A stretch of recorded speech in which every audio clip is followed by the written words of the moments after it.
You ever ended a relationship, swearing you'd never repeat the same mistakes again, only to find yourself 6 months later sitting across from someone who feels eerily familiar?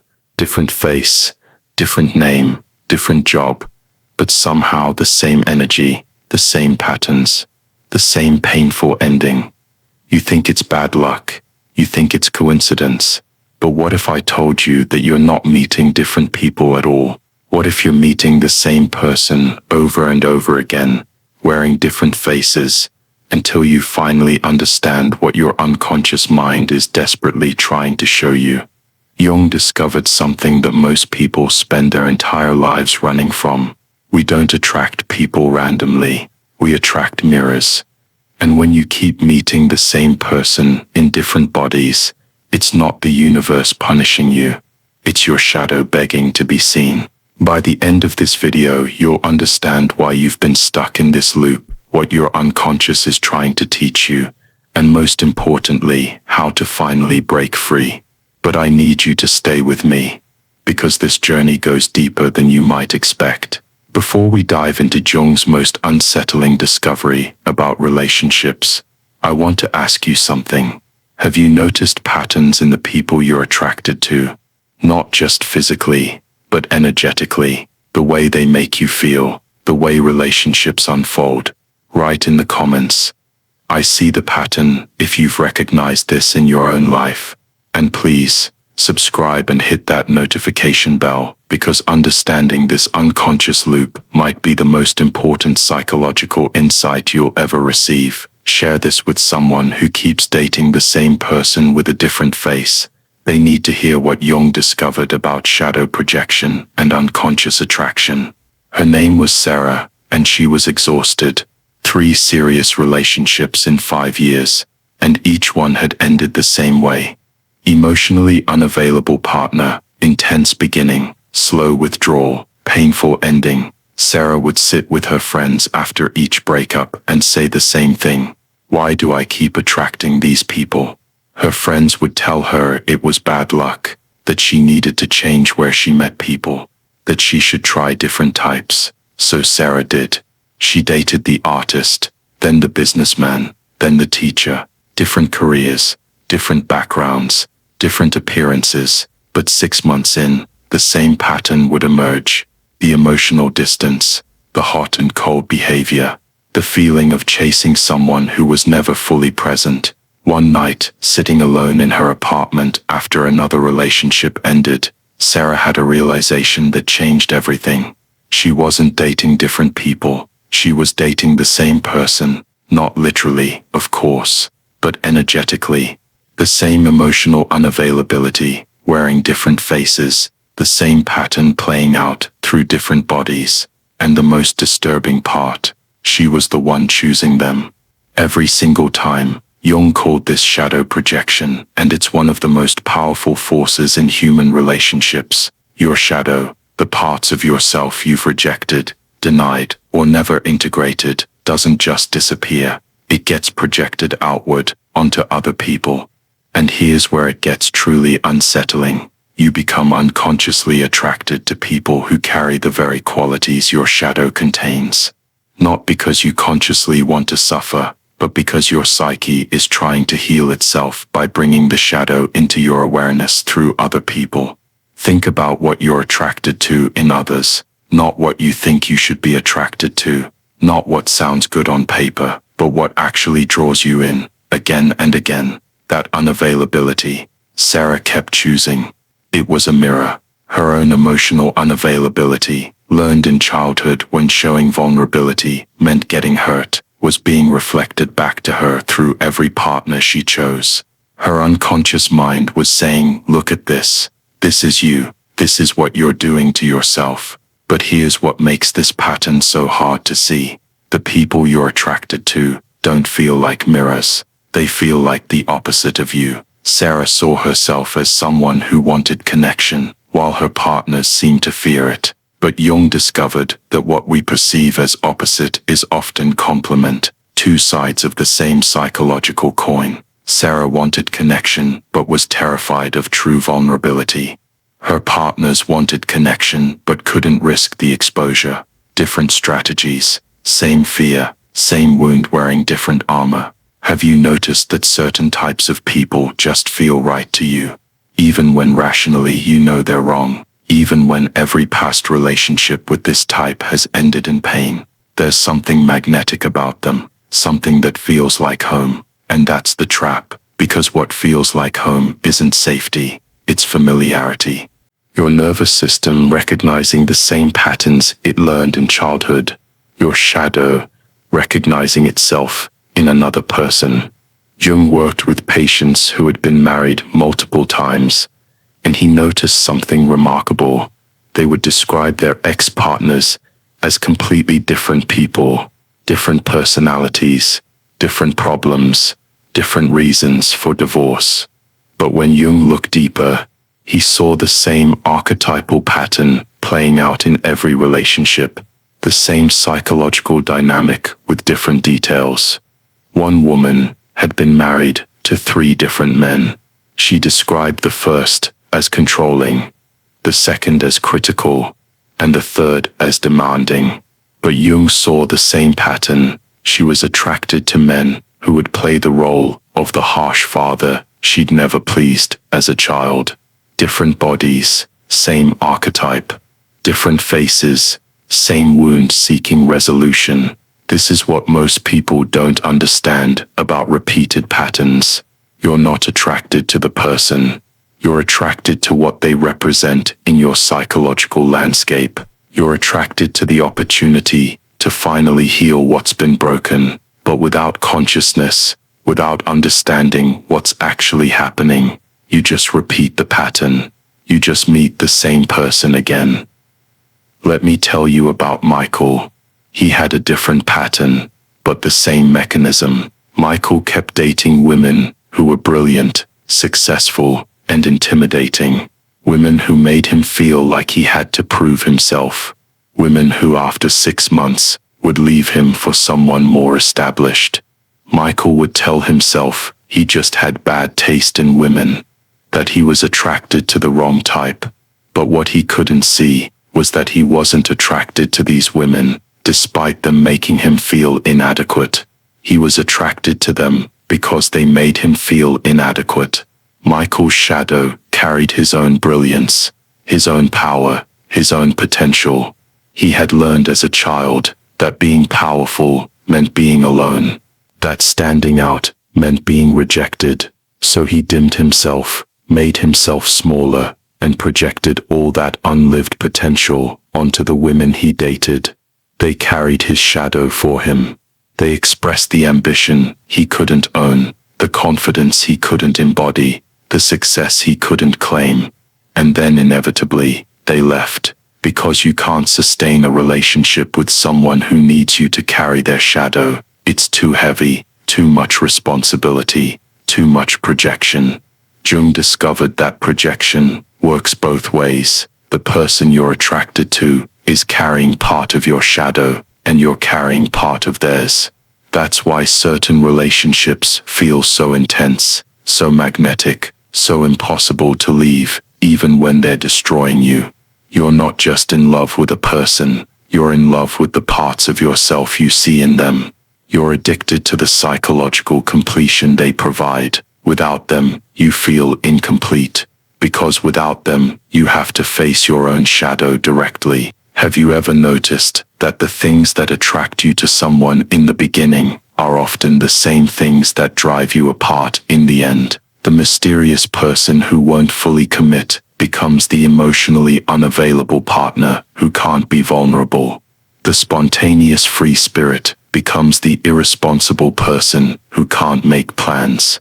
The ambitious go-getter becomes the workaholic who has no time for the relationship. Different descriptions of the same quality, perceived through different emotional lenses, first through the lens of fascination, later through the lens of frustration. This shift happens because projection can't sustain itself forever. Eventually, the real person starts to emerge from behind your projections. And when that happens, when you start to see them as they actually are, rather than what you've projected onto them, the relationship often falls apart, not because the person changed, but because your projection lifted.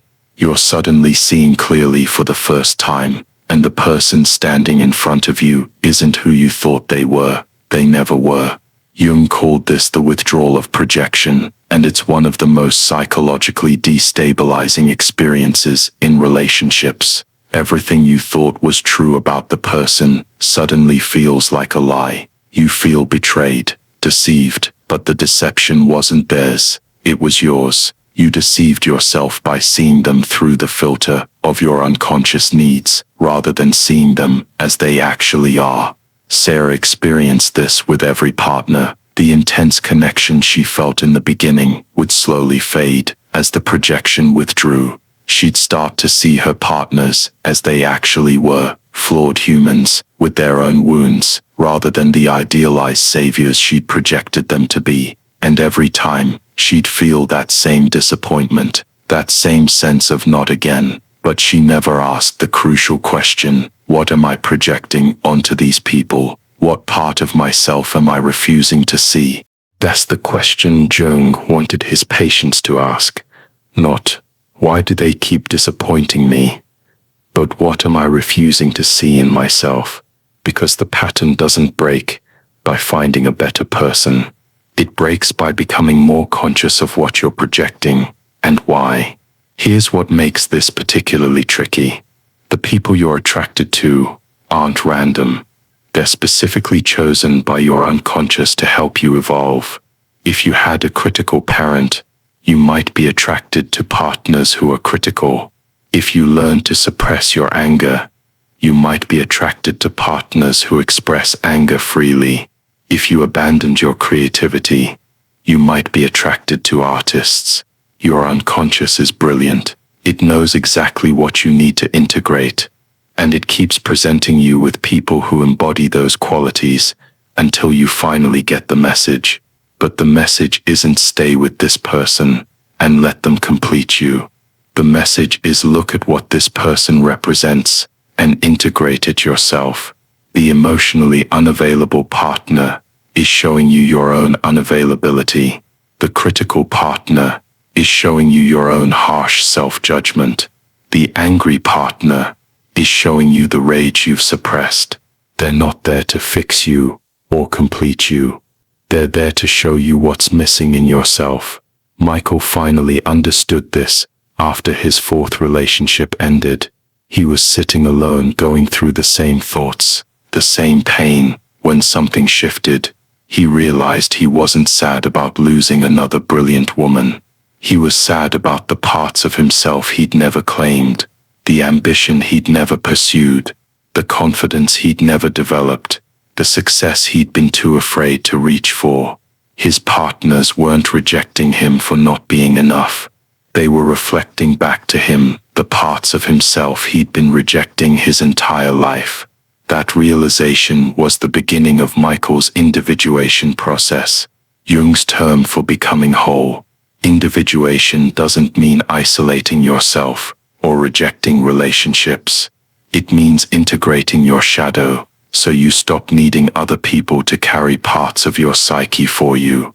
It means becoming complete within yourself, so relationships become about connection rather than completion, about choice rather than compulsion, about consciousness rather than unconscious projection. But how do you actually do this?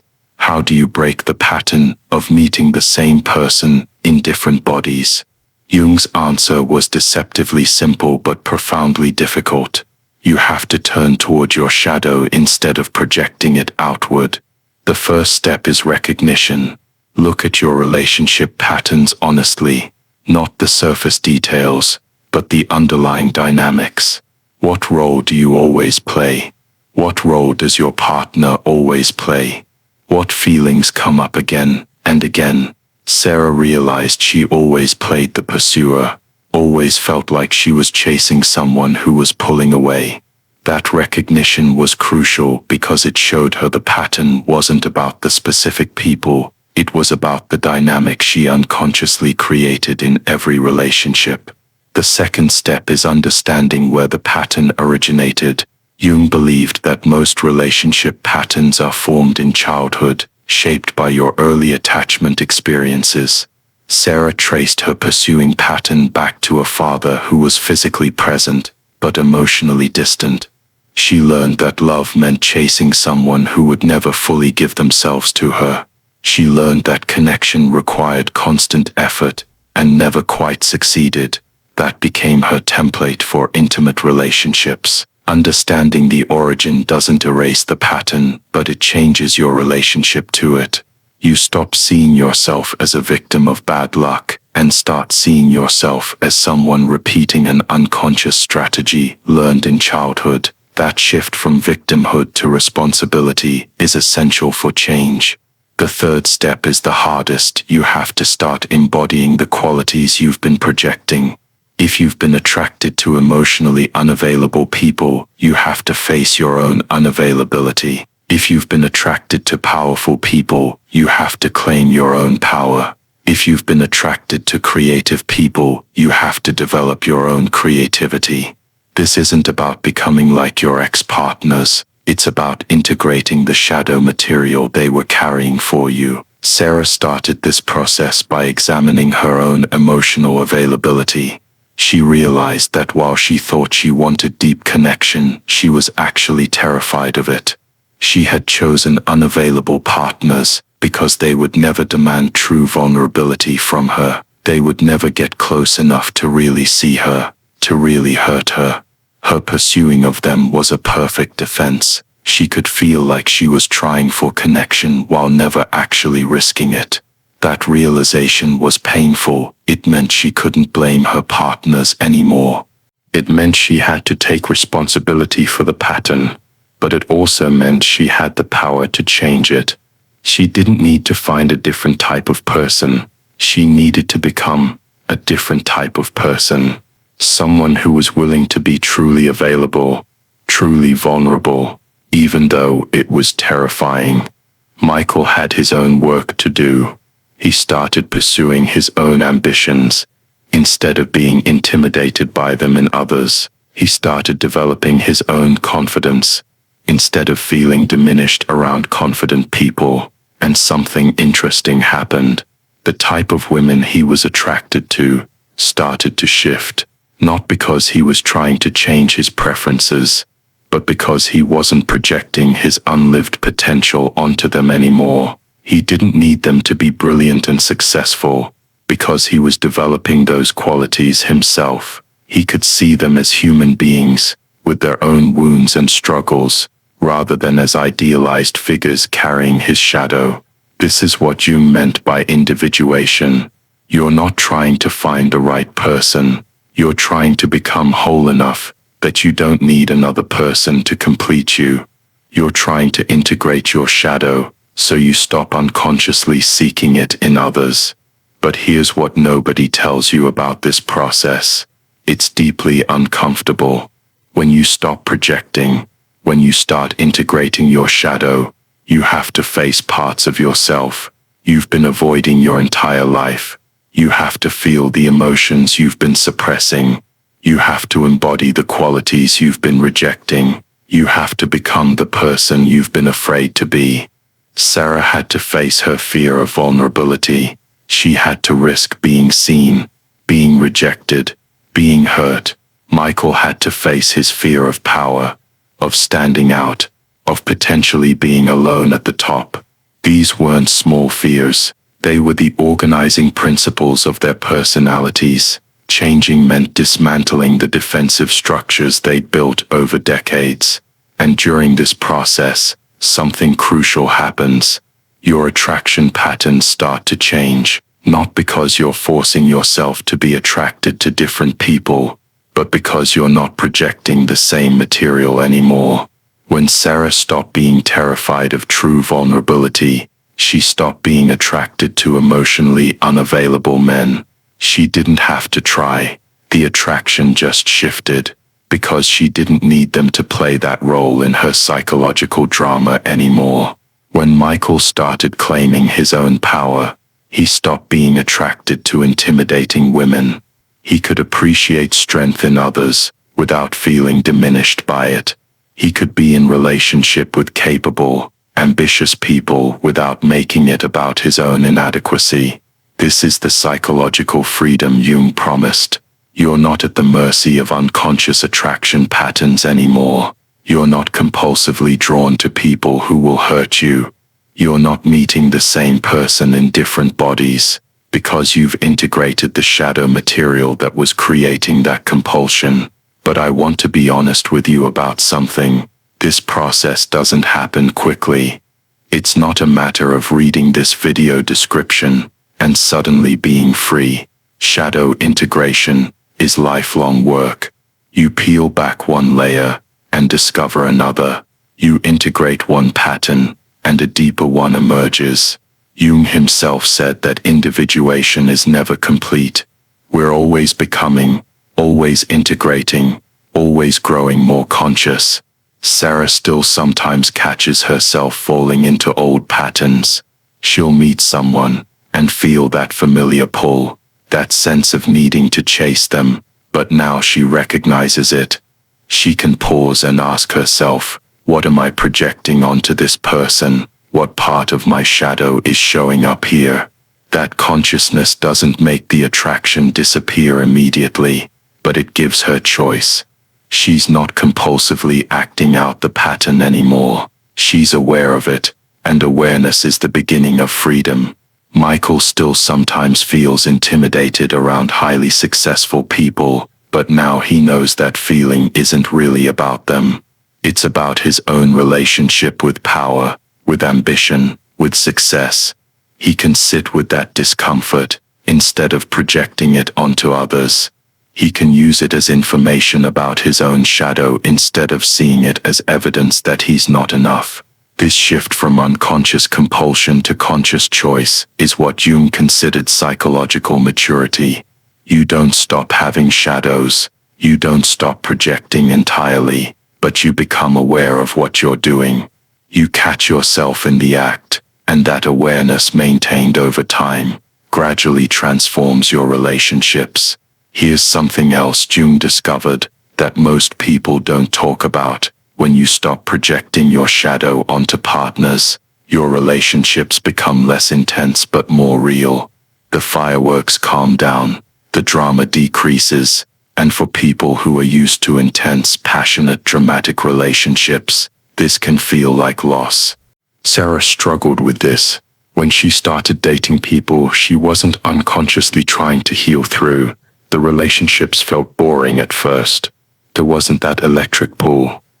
There wasn't that sense of destiny. But as she stayed with it, as she learned to tolerate the lack of drama, she discovered something deeper, real intimacy, not the pseudo-intimacy of projection, where you're in love with your own shadow reflected in another person, but actual intimacy, where you see another person clearly, and they see you clearly, where connection is built on reality rather than fantasy, where love is a choice rather than a compulsion. This is what Jung meant when he talked about conscious relationship. It's not about finding your soulmate or your perfect match. It's about becoming conscious enough that you can see another person as they actually are, without the distorting filter of projection. And it's about being seen as you actually are, without needing to perform or hide or project. Michael described his new relationships as quieter but deeper. The beginning stages weren't filled with that intense, obsessive energy he'd always associated with falling in love. But after 6 months, after a year, the relationships were stronger, more stable, more satisfying. He wasn't with someone who made him feel small. He was with someone he could actually see, and who could actually see him. But there's a paradox here that Jung recognized. You can't do this work in isolation. You need relationships to see your shadow. You need mirrors. The people who trigger you, who frustrate you, who bring up your deepest wounds. They're not obstacles to your growth. They're essential for it. Without them, your shadow remains unconscious. Without them, you can't see what needs to be integrated. This means that even the painful relationships, even the patterns you wish you could erase, they served a purpose. They were showing you your shadow. They were presenting you with opportunities for integration. Sarah's unavailable partners weren't wasting her time. They were reflecting her own unavailability until she finally saw it. Michael's intimidating partners weren't crushing his spirit. They were carrying his unlived potential until he was ready to claim it. Every person you've been in relationship with has been a teacher. Some taught you through pain, some through joy, some showed you what you want, others showed you what you've been running from. But all of them, every single one, reflected something about your inner world. That's what Jung meant when he said there are no accidents in who we meet. Your unconscious chooses your relationships with extraordinary precision, always moving you toward wholeness, even when the path is painful. So when you look back at your relationship history, instead of asking why did I waste so much time with the wrong people, ask what was my unconscious trying to show me through these people, what patterns were repeating, what wounds were surfacing, what shadow material was being reflected. Sarah did this exercise, and it changed how she saw her entire history. The unavailable men weren't mistakes, they were messengers, each one showing her a different aspect of her own unavailability.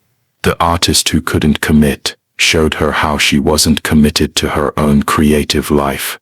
The businessman who was always working showed her how she wasn't present in her own life. The teacher who kept emotional distance showed her how she intellectualized her feelings instead of feeling them. Different men, different details, but all reflecting the same core pattern, her fundamental unavailability to herself. That realization was both devastating and liberating. Devastating because she couldn't blame them anymore. Liberating because if she was the one creating the pattern, she could also change it. She had power she didn't realize she had, and that's the gift of understanding projection and shadow work. You're not helpless. You're not cursed with bad luck in relationships. You're unconsciously creating patterns based on unintegrated shadow material, and consciousness changes everything. Jung believed that the goal of individuation wasn't to be perfect or to never project again. It was to become conscious of your projections, to catch yourself in the act, to withdraw the projection and see the person clearly, to integrate the shadow so you're not compulsively seeking it in others. This is lifelong work, but it's also the most important work you can do, because your relationships will never be better than your relationship with your own shadow. As long as you're projecting, as long as you're meeting the same person in different bodies, you're stuck in an unconscious loop. But the moment you turn toward your shadow, the moment you start integrating what you've been rejecting, everything shifts. You stop being attracted to people who will hurt you. You stop repeating the same patterns. You stop meeting the same person over and over, not because you found the right person, but because you've become more whole yourself, because you're no longer unconsciously seeking your shadow in others. Sarah is in a relationship now that feels completely different. She still sometimes feels that pull to unavailable people, but it doesn't control her anymore. She can feel it, recognize it as shadow material, and choose differently. Her partner is capable of real vulnerability, real presence, real commitment, and so is she. The relationship isn't perfect, but it's real, it's conscious, it's built on seeing each other clearly, rather than projecting onto each other. Michael is single right now, and for the first time in his life, he's okay with that. He's not desperately seeking someone to carry his shadow for him. He's not looking for a brilliant woman to make him feel small. He's developing his own brilliance, and he knows that when he meets someone next, it will be from a place of wholeness rather than lack, a place of consciousness rather than compulsion. This is what breaking the pattern looks like. It's not dramatic. It's not a sudden transformation. It's a gradual shift in consciousness, a growing awareness of your own projections, a willingness to integrate your shadow instead of seeking it in others. And over time, relationship after relationship, pattern after pattern, you become more free. Jung said that the unconscious is always trying to move us toward wholeness. That's why it keeps presenting us with the same pattern, until we get it. That's why you keep meeting the same person in different bodies. Your unconscious is brilliant. It knows exactly what you need to integrate, and it will keep showing you through relationship after relationship until you finally turn inward and do the work. So if you're stuck in this pattern, if you keep attracting the same type of person, take it as a sign. Not that you're broken or cursed, but that your unconscious is trying to show you something. Turn toward it. Ask what's being reflected. Get curious about your shadow instead of being frustrated with your partners. The pattern isn't a punishment, it's an invitation to become whole, to integrate what you've rejected, to see clearly instead of projecting, to love consciously instead of compulsively. And when you accept that invitation, when you do the work of shadow integration, you discover something remarkable. You don't need to meet the same person anymore, because you finally learned what they were trying to teach you. What pattern have you noticed in your relationships? Write in the comments. I keep meeting, and share what you've recognized. Your awareness might help someone else see their own pattern. And remember, subscribe for more insights into Jung's psychology and how understanding your unconscious can transform your relationships and your life. Share this with someone who needs to hear it, someone who keeps wondering why they're stuck in the same relationship pattern. In the end, the people you meet aren't accidents. The patterns aren't coincidences. Your unconscious is always speaking, always guiding, always moving you toward wholeness. The question is whether you're willing to listen, whether you're willing to see what's being reflected, whether you're willing to stop meeting the same person in different bodies and start meeting yourself. The pattern breaks when you finally see it, and seeing it is the beginning of freedom.